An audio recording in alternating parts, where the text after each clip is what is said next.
세상에 떠도는 기묘한 괴담들. 첫 번째 이야기.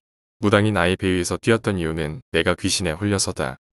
내가 18살 때 외가 쪽에 장례식이 있어서 외할머니 댁으로 가야 될 일이 생겼다. 아빠 차를 타고 장례식장을 갔다 왔고 우리 가족은 다음 날도 부모님이 일을 해야 되어서 밤늦게 서울로 올라오던 길이었다. 최근에는 터널이 뚫리고 길이 비꼈는데 그 당시에는 그런 게 없어서 국도로 다니고 꼬불꼬불한 길들을 엄청 지나쳐야 했다. 그리고 우리는 마침 차를 타고 밤 12시가 넘은 시간에 도로를 달리고 있었는데 그때 날도 엄청 안 좋았다. 비가 엄청 많이 와서 창문이 깨질 정도로 폭우가 쏟아졌던 걸로 기억한다. 한참을 달리다가 내가 신기한 것을 봤다. 정확히 말하면 기묘한 것이다. 바로 무덤가다. 여기서 말하는 무덤은 십자가 같은 게 박혀있는 그런 게 아니라 동그란 무덤을 말한다. 그것도 무덤이 한두 개도 아니고 수십여 개 정도가 있는 거였다. 아마 공동묘지였는지는 잘 모르겠지만 민둥산 같은 걸 통째로 무덤으로 쓰는 것 같았다. 비는 많이 오고 주위는 완전 어둡고 엄마랑 누나는 자고 있고 아빠는 말없이 운전만 하고 난 그저 창밖을 바라보다가 무덤가를 발견하고는 신기하게 쳐다봤다. 그러던 것이다. 그 기묘한 것을. 무언가 알록달록한 것. 움직인다. 뭔가 익숙해 보이기도 하다. 그건 바로 무당이었다. 무덤가의 한가운데에서 제사상 같은 것들을 차리고 혼자서 비를 다 맞아가며 무당 옷을 입은 무당이 춤을 추고 있었다. 그게 춤인지 굿인지는 잘 모르겠지만 팔을 하늘로 이리저리 휘저으면서 몸도 엄청 움직였다. 하필 도로가 무덤가를 중심으로 주위를 돌아서 가야 되는 거라 나는 그 무당이 굿하는 것을 계속 볼 수 있었다. 그렇게 한참을 바라보고 있었다. 그리고 갑자기 하늘을 향했던 무당의 팔이 축 처지면서 몸을 움직이지 않았다. 이제 굿이 끝났나라고 생각했을 때 무당이 머리만 갑자기 확 돌려서 나를 쳐다봤다.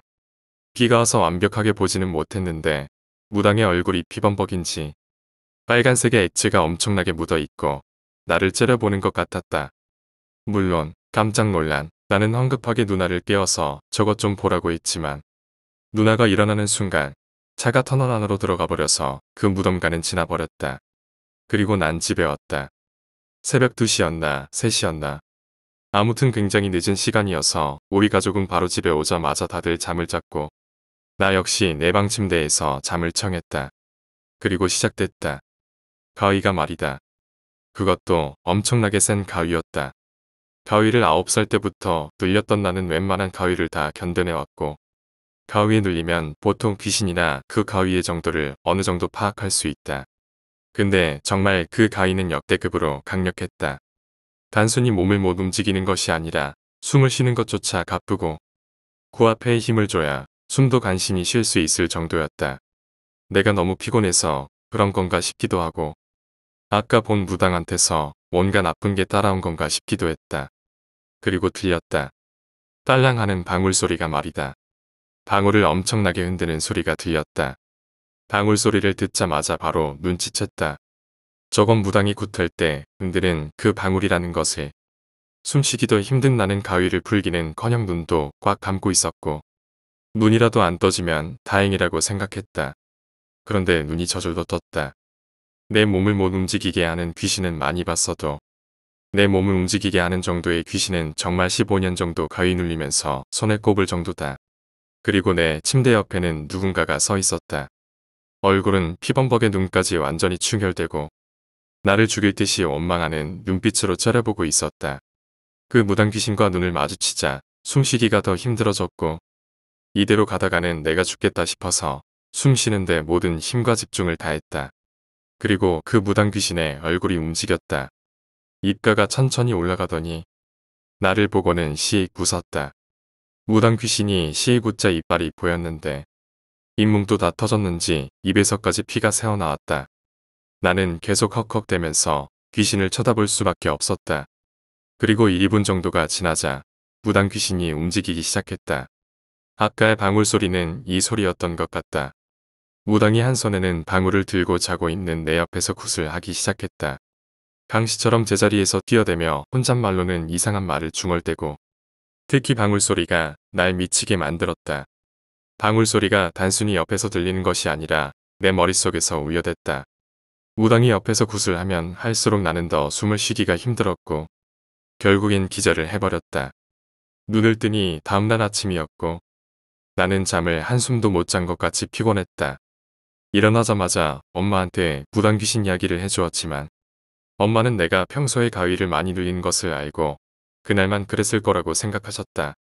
물론 나도 그저 내가 장례식도 갔다 왔고 피곤해서 그날 하루만 그럴 거라고 생각했었다. 그리고 그날 밤 다시 내 숨이 가빠졌다. 둘째 날 밤 다시 내 숨이 가빠졌다.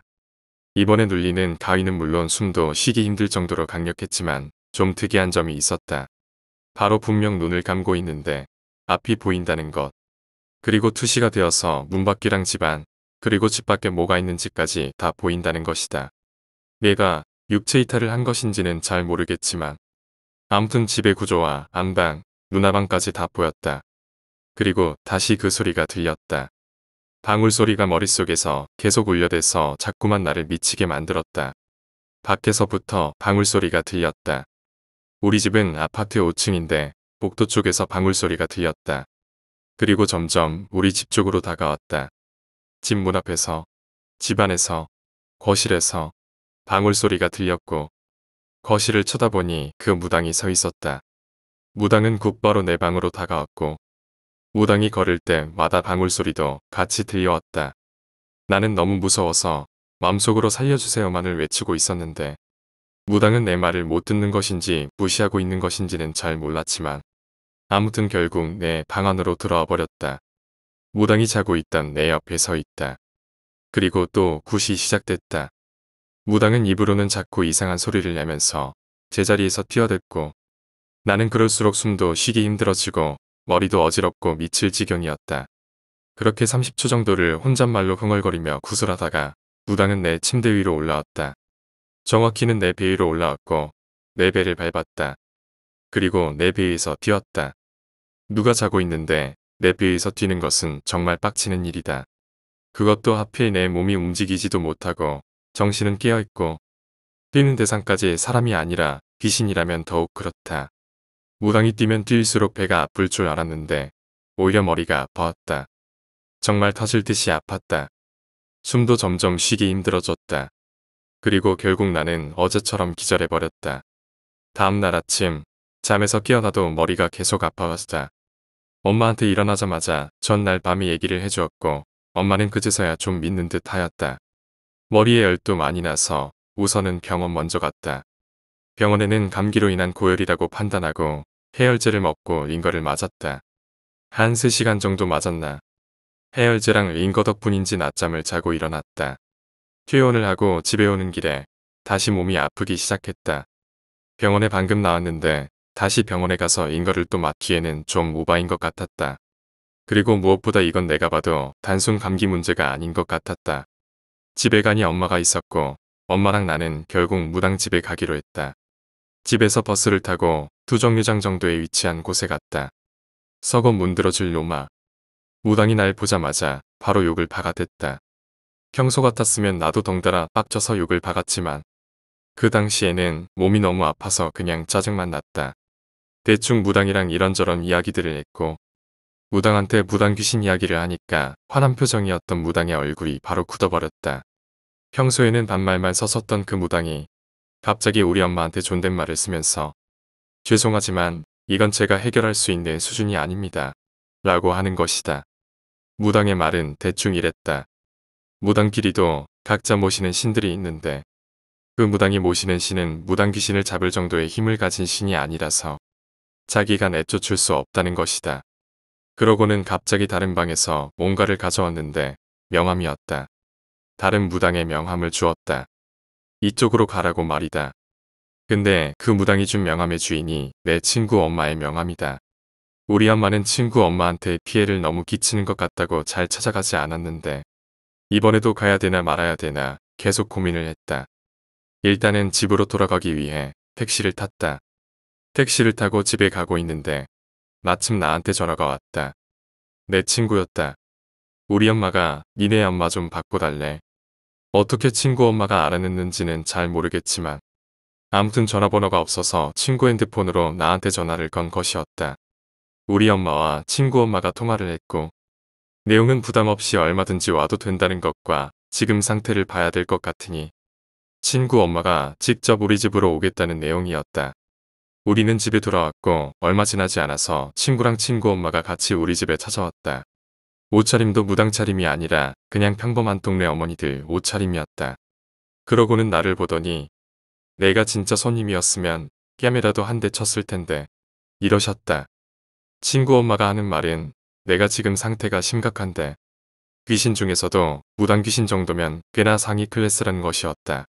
그래서 결국 나는 구슬하거나 오랫동안 퇴마를 해야 되는데 그럴 바에는 훨씬 싸고 좋은 방법이 있다고 했다.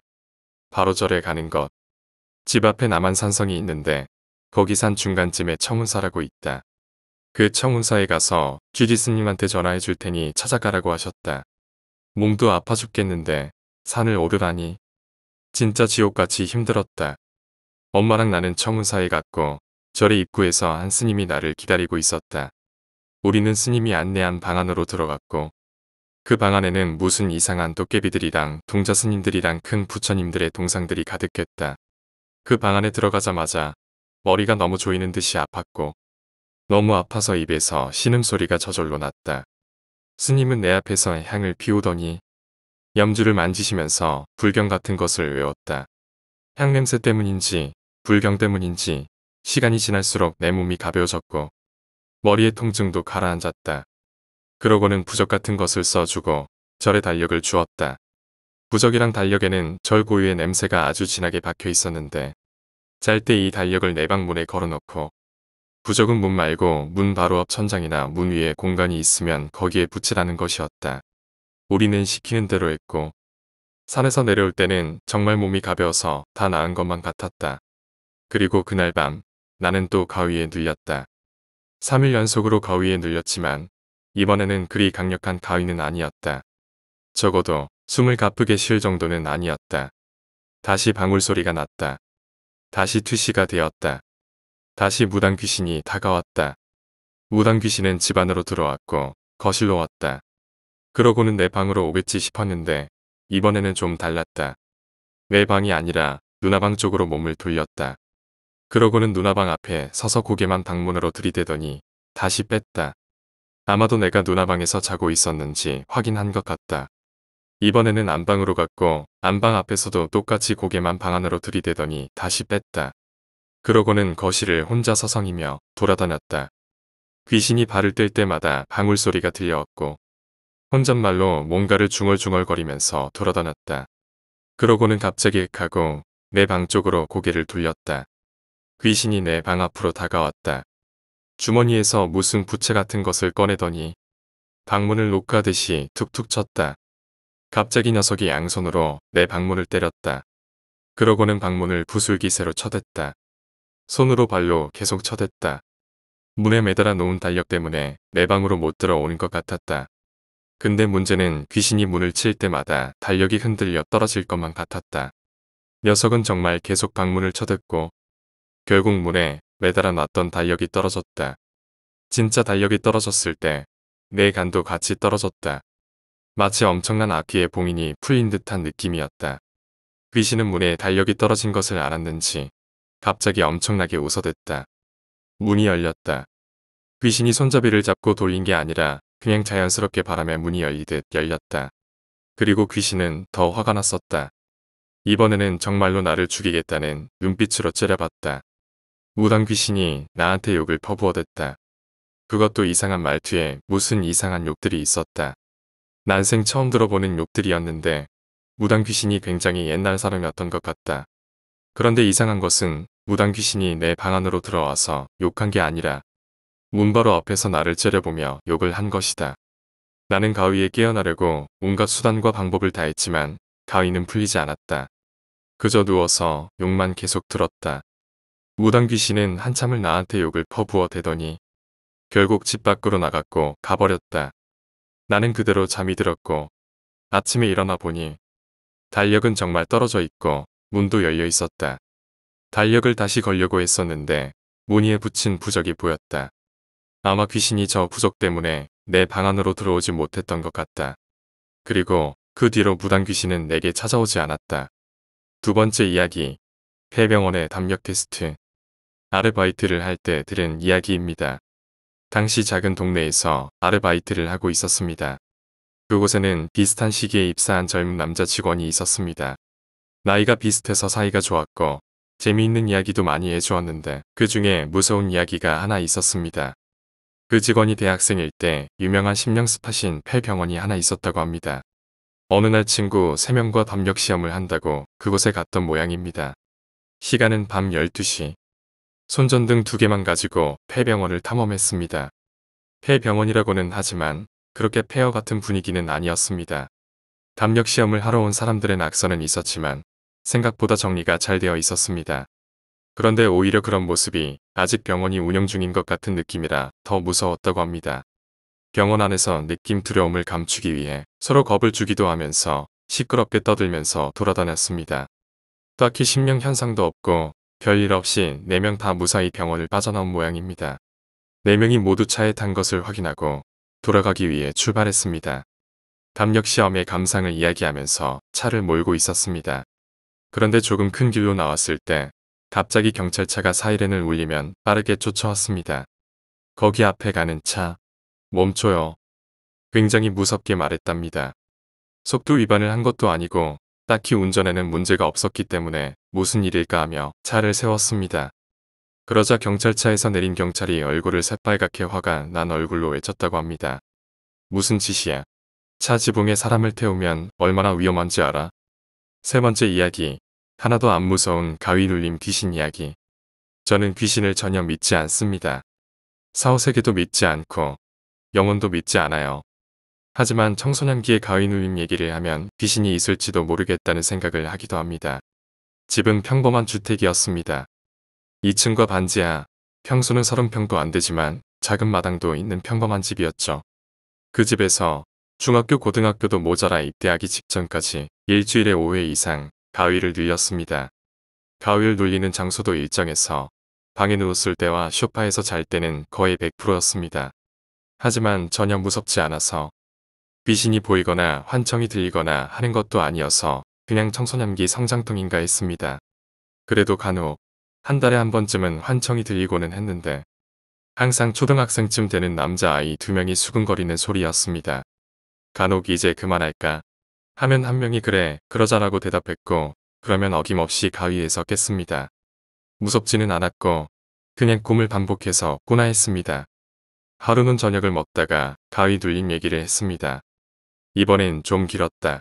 라면서 몇 년을 가위 눌린 얘기를 해도 그렇구나 하던 집안 식구들이었기에 그렇게 넘어가나 했는데 형이 자기는 이번에 창문에서 뭘 봤다는 겁니다. 남자아이 2명이 창밖에서 머리를 거꾸로 늘어뜨리고 쳐다보고 있었다 하더군요. 오, 우연의 일치인가 싶었는데 형은 가위를 눌릴 때마다 여자 귀신 형체를 본다고 하더군요. 어렴풋이 덩어리져 있지만 느낌상 흰옷 입은 여자였다고 하더라고요. 그때 어머니께서 거듭니다. 얼마 전에 돌을 아십니까? 같은 사람이 찾아왔는데 천주교라 돌려보내려 하다가 물을 달라길래 집안에 드리고 주스를 따라 주었다 합니다. 그 사람들이 고마워하면서 하는 말이 이 집에 귀신이 있다. 젊은 여자 하나와 남자 아이 둘인데 셋 다 나쁜 귀신은 아니니 걱정 말고 오히려 앞뒤들이 여기는 빈집이 아니네 하면서 지나갈 테니 도움을 주는 귀신이다 라고 했다고 합니다. 우연의 일치겠지요. 그냥 청소년기에 가위 많이 눌리겠거니 했었죠. 그렇게 대학생이 되고 곧 군대를 갔습니다. 군대 간 사이에 집은 이사를 했고 이사한 집도 비슷한 주택이었습니다. 그 집에서 10년 넘게 살다가 결혼하고 분가했고 아파트 몇몇을 옮기다 집 한 채 사서 정착하여 살고 있습니다. 그 기간 동안 진짜로 단 한 번도 가위에 눌리지 않았습니다.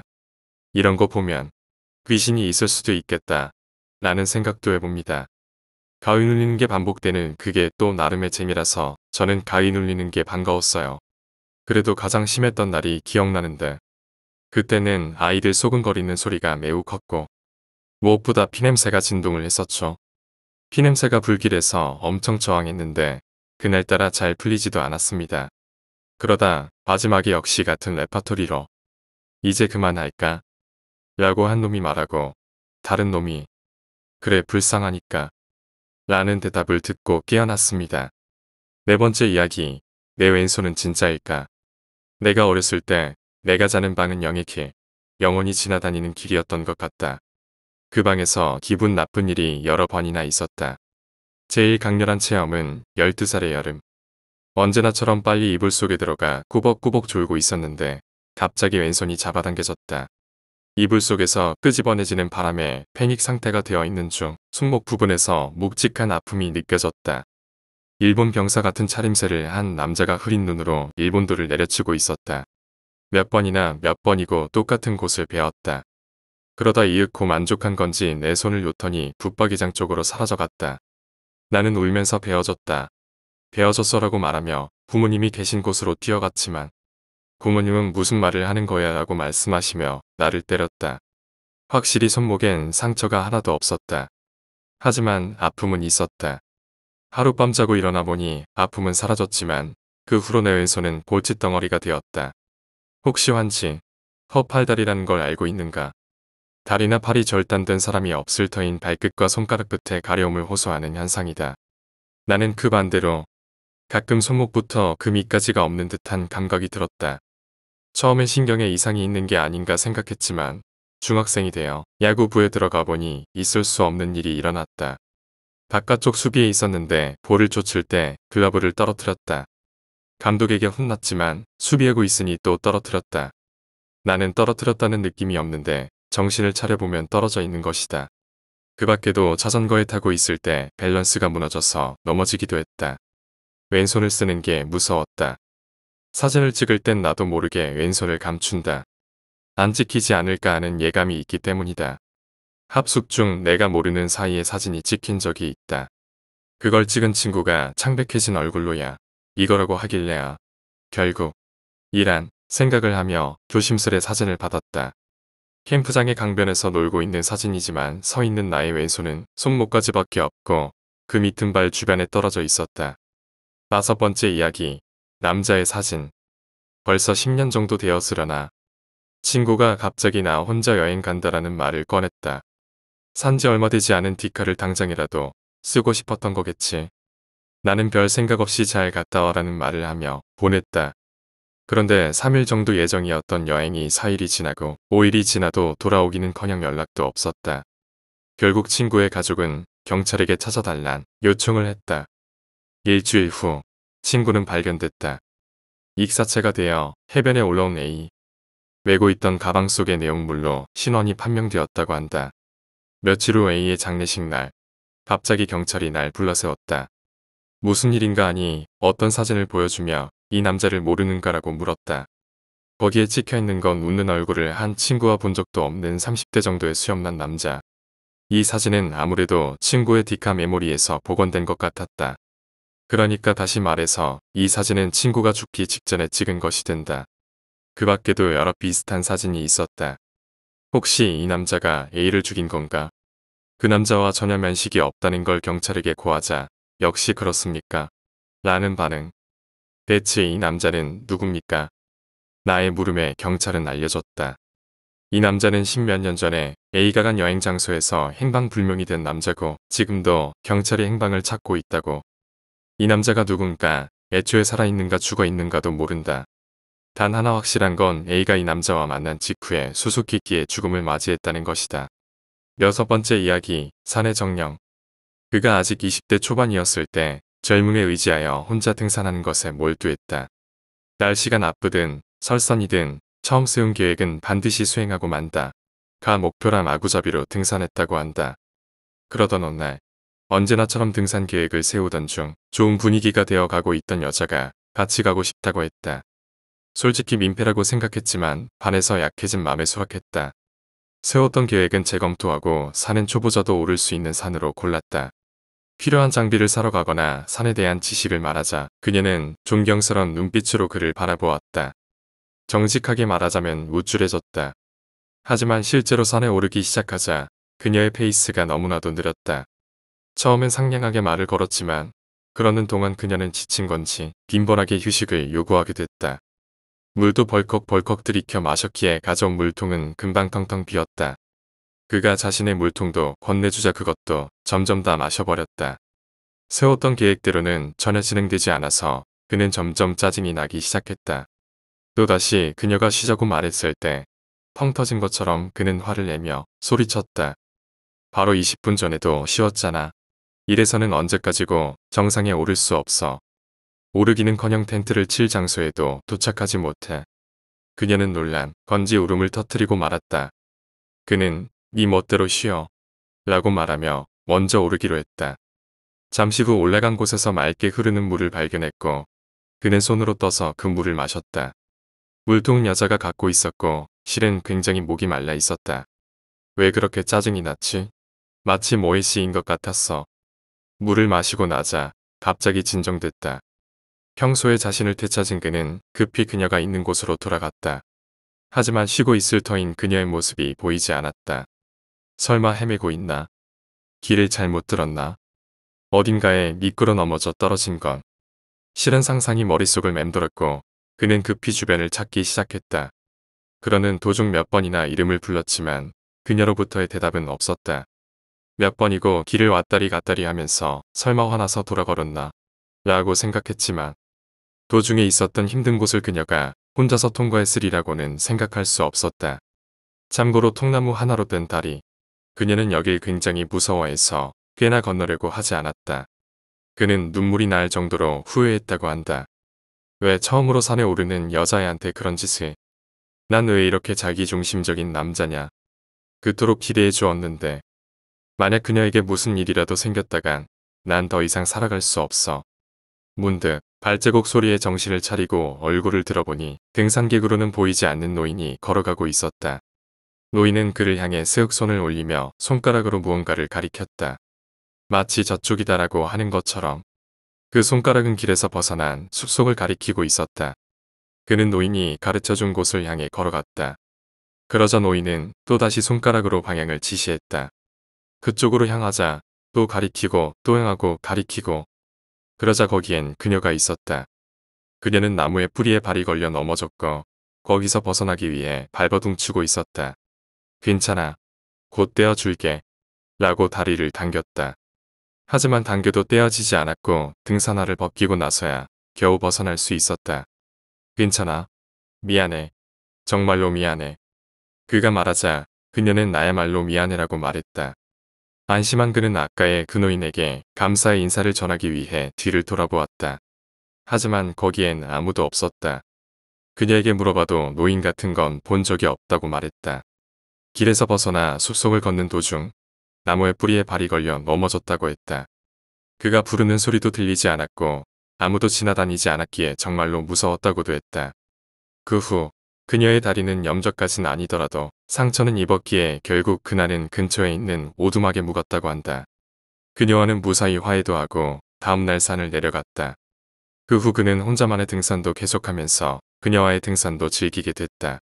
물론 그녀의 페이스를 지키면서. 수년 후 그들은 결혼하여 중년 이상의 나이가 된 지금도 때때로 근처의 산을 오르고 있다고 한다. 마지막으로 그 노인은 산신령이나 정령이라고 생각하는데 너는 어떻게 생각해? 그렇게 말한 아저씨는 이렇게도 말했다. 내가 그렇게 짜증이 났던 것도 산의 장난이 아닌가 생각해서 말야. 산의 물을 마시고 갑자기 진정되었는데 만약 그때 마시지 않았다면 난 아마 그대로 먼저 갔을 것 같아. 산에는 장난을 치는 존재도 있으면 반대로 돕는 존재도 있다라고 생각한다. 7번째 이야기. 부동산에서 일하면서 겪었던 기묘한 이야기. 부동산에서 일하던 시절 이야기다. 집을 팔고 싶다는 연락이 와서 이야기도 들어보고 물건도 확인할 겸 직접 찾아갔다. 현관 앞에는 쓰레기가 나뒹굴고 정원도 잡초투성이라 한눈에 봐도 사람 손 닿지 않는 폐가 같은 모양새였다. 초인종을 누르다 문득 시선을 돌리니 마당에 6살 정도 되어 보이는 여자아이와 눈이 마주쳤다. 여자아이는 급히 달아났다. 집 안으로 들어서자 바깥과 다를 게 없었다. 여기저기 옷가지와 쓰레기가 널브러져 있고 부엌에는 술병이 굴러다닌다. 그런 풍경 와중 창가에 놓인 새빨간 책가방과 노란 모자만은 오히려 붕 떠있는 느낌이었다. 집주인인 남자는 30대 후반 정도로 목욕도 한참을 안 했는지 지독한 채취와 술 냄새를 펄펄 풍기고 있었다. 이야기를 들어보니 아무래도 아내가 도망을 쳤는지 아내에 대한 푸념이 대부분이었다. 양해를 구하고 각방 상태를 확인하려 2층으로 향하는 계단이 발을 옮겼다. 2층에서 아까 그 여자아이가 나를 내려다봤다. 아빠, 괜찮았어? 뭐가 괜찮냐고 물은 건지는 모르겠지만 일단 괜찮아 하고 대답했다. 그러자 여자아이는 안심한 듯 다행이다. 아빠가 기운 없어서 걱정했어 라며 활짝 웃었다. 방 좀 보여줄 수 있니? 라고 묻자 아이는 크게 고개를 끄덕였다. 그리고는 복도를 후다닥 달려가더니 방으로 들어가는 소리가 들려왔다. 나 역시 2층으로 올라가 여자아이가 들어간 듯한 방으로 향했다. 거기는 다른 방과는 달리 다른 여자아이들 방처럼 쓰레기 하나 없이 깨끗했다. 아무리 저런 아버지라도 자기 딸 방만큼은 더럽히지 않는구나 싶어 묘하게 감탄했다. 자세히 보니 그 방과 연결된 방이 하나 더 있었다. 아무래도 여자아이보다 더 어린 아이를 위한 방 같이 보였다. 아버지가 혼자 아이 둘을 키우는 건가 싶어 의아해진 나는 여자아이에게 물어보려 고개를 돌렸다. 하지만 여자아이는 다른 방으로 가버린 것인지 모습이 보이지 않았다. 2층을 대충 돌아보고 나는 다시 남자와 이야기를 나누러 갔다. 문득 생각나서 아이는 2명인가요? 하고 물었다. 아, 어린 것은 아내가 데리고 갔습니다. 큰 아이 위패도 가져가 버려서 저한테는 이게 위패 대신입니다. 그러면서 창가에 놓인 새빨간 책가방을 가리켰다. 큰딸이 초등학교에 입학하기 직전 새로 사놓은 책가방 한번 메어보지 못하고 사고로 세상을 떠났단다. 아내는 정신에 문제가 생겨 어린 아이를 데리고 친정으로 떠났고 남자는 그저 술로 속을 달래고 있더란다. 나는 아버지가 걱정돼서 딸이 성불도 못하고 있잖아요. 라는 말을 차마 할 수 없었다.